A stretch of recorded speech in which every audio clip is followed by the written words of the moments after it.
들이 사람의 심리 상태를 점검하는 방법이 있다고 합니다. 그것은 다른 것이 아니라 그 사람이 연설이나 말을 하는 그러한 가운데에 나라는 단어가 얼마나 많이 들어가는가에 따라서 그 사람이 심리 상태가 지금 굉장히 불안한 상태가 있고 불건전한 상태에 있구나 하는 것을 알게 된다고 합니다. 그것은 다른 것이 아니라 우리가 말하는 그 말 가운데에 얼마만큼 나라는 단어가 많이 나오는가, 거기에 따라서 그 사람의 심리가 불건전하거나 불안하거나 하는 모습이 있다는 겁니다. 가령 우리가 잘 알고 있는 대로 독재자 히틀러 같은 경우는 53마디 말하는 가운데에, 즉 53단어를 사용하는 가운데에 나라는 단어가 한 번씩 나온다는 겁니다. 굉장히 많이 나오는 편이죠. 53단어 나오는데 나라는 단어가 그 속에 끼어 있다는 거죠. 무솔리니, 우리가 잘 알고 있는데 그도 역시 굉장히 독재자죠. 무솔리니 같은 경우에는 83번 단어를 사용하는 그 가운데 나라는 단어가 나오더라는 것입니다. 그러나 반면에 체인벌린이라는 정치가, 그는 294번 단어가 나오는 그 가운데 나라는 단어가 겨우 한 번 나오더라는 것입니다. 이를 통하여서 그 사람의 심리 상태를 구별할 수 있다. 즉, 이 이야기는 무슨 이야기냐 하면 우리 기독교인들이 시사하는 점이 참 많습니다. 그것은 나라는 데 대신에 우리라는 단어를 얼마나 많이 사용해야 한다는 것을 역설적으로 이야기하고 있다는 것입니다. 그래서 나에게 행복이 있나 묻기 전에 우리에게 행복이 있는가, 이걸 먼저 생각하는 것. 내가 생각하는 그 행복, 그 기준이 공동체라는 것에서 발견할 수 있는 그 사람이 진짜 행복할 수 있는 자격이 있는 자다, 그런 것입니다. 어떤 사람은 자기는 행복하대요. 그런데 주변에 있는 사람은 굉장히 힘들거든요. 그런 경우 많잖아요. 그런 사람이 바로 이 독재자들의 특징이에요. 자기의 행복을 위하여 주변에 있는 사람을 압제하거든. 그러면서 나는 행복하다, 웃음을 지을 수 있고, 그런 것이 아니라는 것입니다. 오늘도 우리가 이 새벽을 깨우고 나와서 우리라는 이 공동체, 그래서 기도에 대한, 어제도 제자 훈련을 하면서 그 기도에 대한 내용들 가운데에 중보 다음에 간구입니다. 중보기도 먼저 하고 난 다음에 내기도가 한다는 거죠. 그 기도의 순서에 대한 분명한, 그래서 우리에게 행복이 있는가, 우리의 공동체의 기도의 제목이 무엇인가, 그 기도 제목 다음에 내기도, 이런 부분들이 오늘 우리 크리스천들이 해야 될 가장 기본적인 기도 방향이고 또 순서고 방법이 아닌가. 자, 그런데 오늘 우리 하나님은 그런 기도, 여러 가지 기도 중에 좋은 것을 주신다는 이야기는 계속적으로 말씀을 드려왔습니다. 이 본문의 누가복음은 11장 1절에서 13절까지 쭉 내용은 전부 기도에 대한 이야기거든요.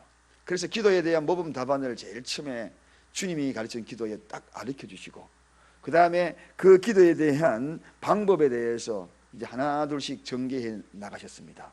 강청의 기도를, 그리고 기도의 삼박자, 그리고 오늘은 그 기도의 결론이 뭐냐, 마지막 결론은 뭐냐, 하나님은 도대체 어떻게 응답하시고, 그리고 그 응답의 방법의 결론이 뭐냐에 대한 부분들을 오늘 깨우쳐주고 있는 말씀입니다. 그렇습니다.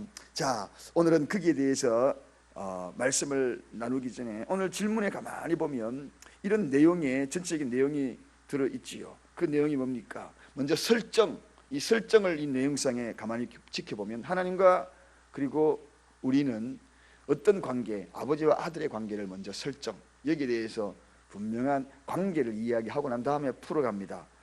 이러한 관계성에 있는 이러한 곳에서 아들이 배가 고파서 아버지에게 생선을 달라고 했는데 뱀을 주고, 아니면 알을 달라고 했는데 정갈을 줄 수 없듯이 하나님은 과연 우리에게 어떤 것을 주느냐, 아버지와 아들의 이 설정 관계에서부터 허락하여 주시는 그 길들을 말씀하시면서 좋은 것으로 응답한다는 것으로 풀어가는 내용입니다. 그렇다면 하나님 아버지는, 그럼 우리가 이런 내용을 통하여서 우리가 하나님 앞에 구할 때에 하나님은 어떤 분이신가? 하나님은 거절치 아니하시는 분이다. 나의 아버지는 거절하지 않는 분이라는 것입니다. 그렇습니다. 여러분, 행여나 내가 기도하는 거 여기에 하나님은 거절할까? 기도의 응답의 방법은 다르지만 절대로 거절하지 않는다는 것입니다. 이게 하나님의 응답의 방법입니다. 여러분, 만약에 우리가 어떤 것을 요구하거나 그럴 때 거절한다고 그러면 우리가 기도의 삼박자처럼 구하고 찾고 두드리겠습니까? 구하고 찾고 두드린다는 것은 응답의 전제 조건이라고 그랬잖아요. 응답의 전제 조건은 뭐냐? 한마디로 거절하지 않는다는 겁니다. 오늘도 우리를 어떠한 기도의 제목도 기도의 응답의 방법은 이후에 결론이 나겠지만 그것은 결론적으로 좋은 것이지만 결코 우리를 거절하지 않는다. 왜 그런 기도하느냐? 꼴밤 지어박지 않는다는 것입니다. 다 들어보신다는 것입니다. 거절하지 않는다. 여러분, 누가 너희 중에 아비 된 자, 여기서 누가라는 건 아버지의 속성이거든요. 아버지의 속성이 하나님의 속성이라는 것입니다. 그래서 오늘 여기 보니까 배고픈 자입니다. 배고픈 자의 가장 기본적인 것이 무엇인가요? 그것은 양식이 아닙니까? 양식을 구하는 그런 아들에게, 그런 자식에게 거절할 아비가 어디에 있겠냐는 것입니다. 절대로 그렇지 않다는 것입니다. 자기 자식에게는 해를 끼치지 아니하고 결코 거절하지 않는 그러한 모습을 보여준다는 것입니다. 그래서 로마서 8장 32절에 보면 자기 아들을 아끼지 아니하시고 우리 모든 사람을 위하여 내어주신 이가 어찌 그 아들과 함께 모든 것을 우리에게 은사로 주시지 않겠는가? 그렇게 얘기해요. 자기 아들까지 내어주실 그 정도의 우리에게 사랑을 베푸실 그분이, 그것도 내어준다는 이 표현은요, 그냥 우리에게 그저 평범하게 내어주는 것이 아닙니다. 등기 이전에 주었다는 겁니다. 등기 이전에 준 생명을 등기 이전에 주었다는 것입니다. 그 엄청난 일을 하신 거예요. 아파트 등기 이전한 것이 아니라 생명을 담보로 하여 등기 이전에 주었다. 우리에게 내어주었다. 그런 표현입니다. 그 정도의 내어주실 분이 우리에게 어떻게 거절하겠느냐는 것입니다. 오늘 사랑하는 여러분, 이 새벽에 우리가 하나님 앞에 기도하는 하나님은 결코 거절하시는 분이 아니다. 거절하시는 분이 아니다. 사람은 거절해도 우리 하나님은 거절하지 않는다. 두 번째, 오늘 이 본문 말씀에 보면 생선을 달라 하면 생선 대신에 뱀을 주며 알을 달라 하면 정갈을 주겠느냐? 여기에서 중요한 사실 하나 발견할 수 있습니다. 생선과 알 모두가 다 식량이잖아요. 기본적인 것이잖아요. 최소의 정당한 것입니다. 이러한 것들에 대한 지나친 욕심이 없는 그러한 모습, 욕심을 가지지 아니하고 구하는 그러한 것들 결코 흘러듣지 않는다. 두 번째는 하나님은 흘러듣지 않으신다. 우리 좋으신 아버지는 결코 흘러듣지 않는다. 생선, 알, 여러분 가장 기본적인 거 아니겠습니까? 우리 가장 필요한 것 아니겠어요? 먹는 것이거든요. 근데 주님은 욕심 부리지 아니하고 이렇게 순수하게 구하는 이들 결코 흘러듣지 않는다. 조금도 놓치지 않고 다 기억하시는 분이라는 것입니다. 언제나 우리 주님 기전에 가장 기본적으로 저렇게 애타게 구하는데 그걸 내가 어떻게 놓치고 흘러듣겠느냐, 그러한 이야기입니다. 사랑하는 여러분, 여기에 이러한 모습들로 가지고 우리가 구하는 것이 크게 욕심이 없잖아요. 저 여러분들이 이 땅에 구하면서 뭘 그렇게 욕심 가지고 구하겠어요? 하나님을 진정으로 아는 사람들, 그 관계를 아는 사람은 아버지의 것이 내 것이라 생각하고 있는 이들이 욕심 가지고 구하는 이들이 있겠습니까? 가장 기본적인 거 구하겠지요. 그렇지 않습니까? 갑자기 이 나라를 다 주십시오, 저 땅을 다 주십시오, 이렇게 구하지 않잖아요. 가장 기본적인 거 구하고 있잖아요. 생선 주십시오 주님, 알 주십시오. 겨우 구하는 것이 무엇입니까? 일용할 양식이지 않습니까? 알고 보면 그런 거거든요. 그래서 주기도문을 가르쳐 주신 거예요. 매일같이 일용할 양식을 구하는 들에게 내가 어떻게 거절하며 내가 어떻게 흘러듣겠느냐. 사소한 것도 놓치지 않고 다 기억하겠다는 것입니다. 그 다음에 오늘 계속해서 생선과 뱀에 대해서 보면, 여러분, 생선과 뱀은 굉장히 비슷하지만 또 이 알과 정갈 비슷한 모양이지만, 여기서 알하고 정갈하고 목사님 뭐가 비슷합니까? 라고 이야기하는데, 여러분 팔레스타인 지방에는 두 가지 정갈이 있습니다. 하나는 검은색 정갈이 좀 큽니다. 그리고 흰색 정갈은 작습니다. 근데 흰색 정갈은 이게 몸을 이렇게 또르르 말아버리면 꼭 알처럼 보인다는 겁니다. 그 알을 이야기하는 거예요. 정갈이 펴 있을 때는 정갈인데 위험에 닥치면 몸을 또르르 알아버립니다. 말아버리면 꼭 알처럼 보입니다. 그래서 비슷하다는 거예요. 알과 정갈이 비슷한 거로 비유되는 것입니다. 생선과 뱀, 알과 정갈 비슷해요. 그러나 정반대의 성격을 가지고 있습니다. 이 이야기는 무슨 이야기냐 하면 아버지는 죽는 것 주지 않는다는 것입니다. 살리는 것 준다는 것입니다. 여러분, 사랑하는 여러분, 어찌하든지 우리 하나님이 주시는 것은 내가 지금 이걸 받고 보니 죽을 것만 같아, 너무 힘들어. 그렇지만 그것은 결국은 우리를 죽이기 위한 것이 아닙니다. 우리를 살리는 것입니다. 그래서 생선 달라는 내가 뱀을 줄 그런 자가 아니라는 것입니다. 결과적으로는 알을 달라고 하는 것을 정갈 줄 그런 내가 아니라는 것입니다.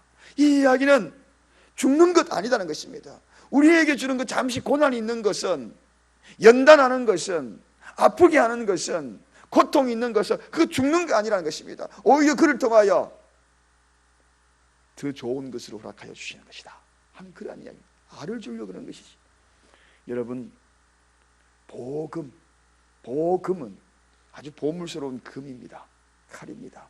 그 칼 아무 때나 쉽게 만들어집니까? 그렇지 않습니다. 대장장이가 물에 넣었다가 불에 달궜다가 그걸 뭐라고 합니까? 연단이라고 얘기하잖아요. 넣었다가 뺐다가 그 다음에 망치로 또 두들겨요. 왜 망치를 두들깁니까? 이게 응답입니까? 하나님, 왜 나를 갑자기 불 가운데 넣습니까? 이게 하나님 어떻게 응답이라고 이야기? 우리가 생각할 때는 그게 응답이 아닙니다. 나를 고통스러워 몰아넣는 거지. 불 가운데 넣었다가 찬물에 넣었다가. 그런데 결과적으로 무엇입니까? 죽이는 게 아니라는 것입니다. 복음만 살리는 것입니다.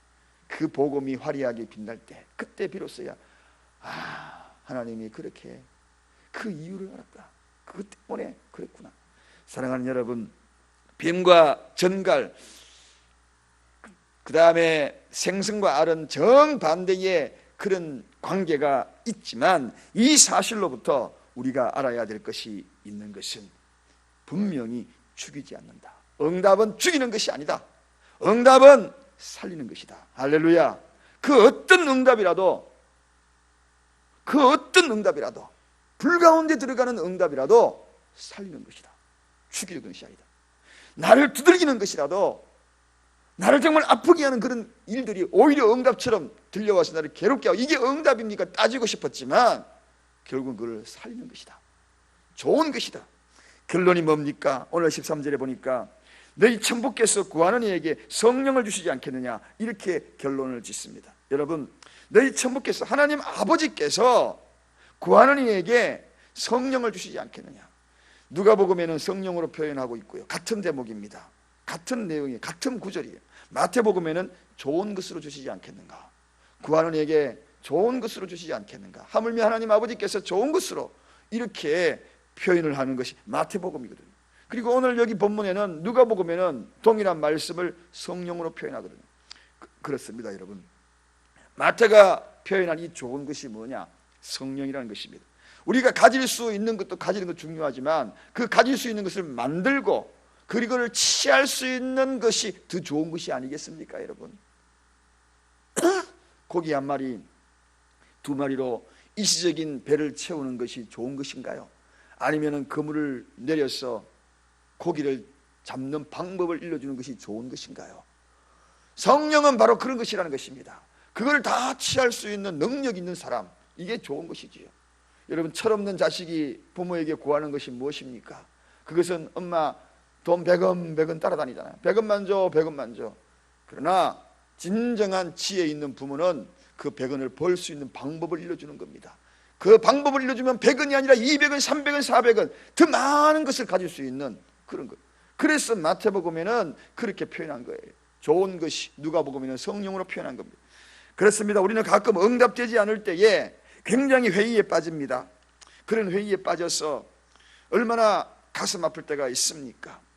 근본적으로 인간의 한계를 느끼면서 안타까워할 때가 너무나 많습니다. 그런데 우리 하나님은 인간과 같지 않고 시건치 않는 분이라는 것입니다. 그의 응답은 좋은 것입니다. 그래서 때로 우리가 구하는 대신 그 구하는 것의 정답이 성령으로 그것을 극복하게 만드는 능력 있는 것을 우리에게 허락하여 주심을 깨닫지 못하고 하나님을 원망할 때가 많다는 것입니다. 성령은 우리 가운데 변함없는, 그리고 항구적인 그런 기쁨을 주시는 것이 성령님이에요. 내적으로 기쁨을 충만케 하고 그걸 극복할 수 있는 힘을 가질 수 있는 것이 성령입니다. 그리스도인답게 살 수 있는 인격을 가져다 주는 것이 성령입니다. 봉사와 전도를 할 수 있는 능력을 가져다 주는 것이 성령입니다. 좌절하지 아니하고 일어설 수 있고 낙심하지 않고 일어설 수 있는 것이 성령입니다. 원망하지 않도록 할 수 있는 것이 성령이고, 불평하지 않도록 일어설 수 있는 것이 성령이고, 긍정으로 나아갈 수 있는 길을 제시하는 것이 성령이고, 오히려 감사할 수 있는 마음을 주시는 것이 성령이기 때문에 그렇다는 것입니다. 성령은 원망도 슬퍼도 하지 아니하고 그것을 뛰어넘고 오히려 그 순간에 감사로 충만되어지는 것이 성령이라는 것입니다. 여러분, 결국은 우리 하나님이 이 내용을 쭉 우리에게 설명하면서 누가복음 11장 1절에서 13절까지 쭉 내용을 공개하시면서 기도의 결론, 응답의 결론이 무엇인가? 좋은 것이다. 좋은 것이다. 드디어지는 기도의 응답 바라보면서 안타깝게 생각하고 있었던 일들이 참 많았었는데, 제 자신도 그렇고 여러분도 아마 그럴 겁니다. 그런데 우리 하나님이 어떤 분인가? 너희 천부께서 생선 달라 하는데 뱀 줄 그런 자가 아니라는 것입니다. 심지어 알 달라고 하는데 독 있는 정갈로 가지고 물어 죽이려 주는 것이 아니라는 것입니다. 살리는 거다. 나를 가장 좋은 것으로 살리는 것이다. 오늘 이 말씀을 생각하면서 주님 앞에 기도할 때 여러분의 마음에 위안이 되기를 원합니다. 그동안에 기도 응답을 받지 못하고 지금까지도 기도하고 있고 안타깝게 하나님 앞에 엎드려 기도한다 할지라도 그 결론은 좋은 것이다. 좋은 것이다. 반드시 좋은 것이다. 다 같이 따라하십시다. 좋은 것으로 응답하신다.